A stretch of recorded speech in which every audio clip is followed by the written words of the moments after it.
പൊന്നാനി നഗരസഭ വാർഡ് 12 നെയ്തല്ലൂരിൽ തണ്ണിമത്തൻ വിളവെടുപ്പ് നടന്നു. വിളവെടുപ്പ് ജൈവ കർഷകൻ രജീഷ് ഊപ്പാല നിർവഹിച്ചു. നെയ്തല്ലൂർ പാടത്ത് 4.5 ഏക്കർ സ്ഥലത്ത് ചക്കരമത്തൻ, വെള്ളരി, കുക്കുംബർ, വെണ്ട എന്നിവയുടെ വിളവെടുപ്പ് ജൈവ കർഷകൻ രജീഷ് ഊപ്പാല നിർവഹിച്ചു.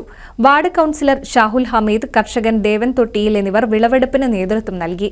കർഷക സംഘത്തിന്റെ പ്രവർത്തകനും നഗരസഭയിലെ പ്രധാന കർഷകനുമായ ദേവൻ തൊട്ടിയിൽ അദ്ദേഹത്തിന്റെയും കുടുംബത്തിന്റെയും ഉടമസ്ഥതയിലുള്ള 8 ഏക്കർ സ്ഥലത്ത് നെൽകൃഷിയും പച്ചക്കറി കൃഷിയും നടത്തി കാർഷിക മേഖലയിൽ മികച്ച ഇടപെടൽ നടത്തി വരികയാണ്. ഇത്തവണ വേനൽക്കാല പച്ചക്കറി കൃഷിയുടെ ഭാഗമായി 2.5 ഏക്കർ സ്ഥലത്ത് ചക്കരമത്തനും 1 ഏക്കർ സ്ഥലത്ത് കണിവെള്ളരിയും 1 ഏക്കർ സ്ഥലത്ത് കുക്കുംബറും കൃഷി ചെയ്ത് മാതൃകയായിരിക്കുകയാണ്. പൊന്നാനി നഗരസഭയിലെ വാർഡ് 12 നെയ്തല്ലൂരിൽ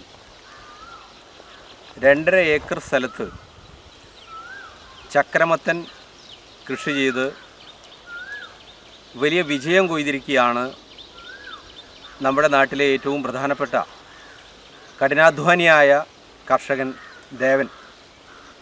ദേവൻ്റെ ഈ 8 ഏക്കർ സ്ഥലത്ത് 2 പുതിൽ നെൽകൃഷിയും 3-ാമത്തെ പുതിൽ പച്ചക്കറിയും തണ്ണിമത്തനും കൃഷി ചെയ്ത് കാർഷിക മേഖലയ്ക്ക് തന്നെ വലിയ പ്രചോദനവും മാതൃകയായി പ്രവർത്തനങ്ങൾ നടത്തി വരികയാണ് ദേവൻ്റെ കഠിനാധ്വാനത്തിൻ്റെ ഒരു വിജയമാണ് ഇന്ന് സമൃദ്ധമായി വിളഞ്ഞു നിൽക്കുന്ന ഈ ചക്കരമത്തൻ തോട്ടത്തിലെ വിളവെടുപ്പും അതോടൊപ്പം തന്നെ കണിവെള്ളരിയുടെ വിളവെടുപ്പും. NCV news Ponnani. പുതുമയാർന്ന ഡിസൈനുകളിൽ ഡയമണ്ട് കളക്ഷനുകൾ, വിവാഹ പാർട്ടികൾക്ക് നേടാൻ സ്പെഷ്യൽ പാക്കേജുകൾ. സ്വാഗതം പുതുമയാർന്നൊരു ഷോപ്പിംഗ് എക്സ്പീരിയൻസിന്. Kerala golden diamonds, the family jeweller, main road, Vadakkekad.